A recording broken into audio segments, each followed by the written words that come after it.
नागरिक केंद्रित, पारदर्शक, गतिमान आणि आधुनिक तंत्रज्ञानावर आधारित कर प्रणाली हेच यशाचं खरं गमक, असं निलेश देशमुख मानतात. मालमत्ता कर विभाग महानगरपालिकेच्या उत्पन्नाचा स्थायी स्रोत, जो थेट नागरिकांच्या जीवनाशी जोडलेला आहे. परंतु काही वर्षांपूर्वी तोच विभाग बनला होता अडचणींचा डोंगर. हेलपाटे, विलंबित करबिलं आणि अपारदर्शक प्रक्रिया.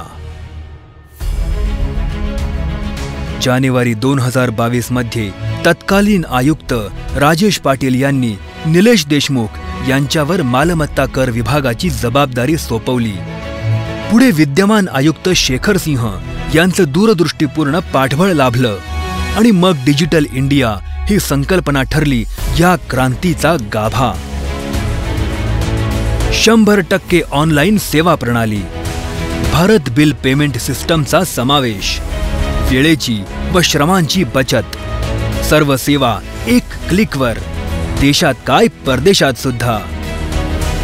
मालमत्तेची स्वतः आकारणी, माझी मिळकत माझी आकारणी, 24/7 हेल्पलाईन आणि कस्टमाइज्ड SMS, ड्रोन सर्वेक्षण, UPIC ID. सर्वसामान्य नागरिकांच्या गरजा केंद्रस्थानी ठेवून आम्ही यंत्रणाच बदलून टाकली. कर प्रणालीत आमूलाग्र आर्थिक सुधारणा केल्या. अभय योजना पूर्णपणे बंद. झिरो टॉलरन्स विलफुल डिफॉल्टर्ससाठी. डेटा ड्रिव्हन डिसिजन अर्थात D3 प्रणाली. जप्ती पथकांना साधन सामग्री व मनोबल. AI आधारित डेटा विश्लेषण आणि संवाद. हे कॅरेट अँड स्टिक मॉडेलचं उत्तम उदाहरण ठरलं. महिला बचत गटांशी भागीदारी म्हणजे प्रकल्प सिद्धी. 400हून अधिक महिलांना मिळाली आर्थिक स्वावलंबनाची संधी. तू करदाता, तू करविता, तू शहराचा भाग्यविधाता.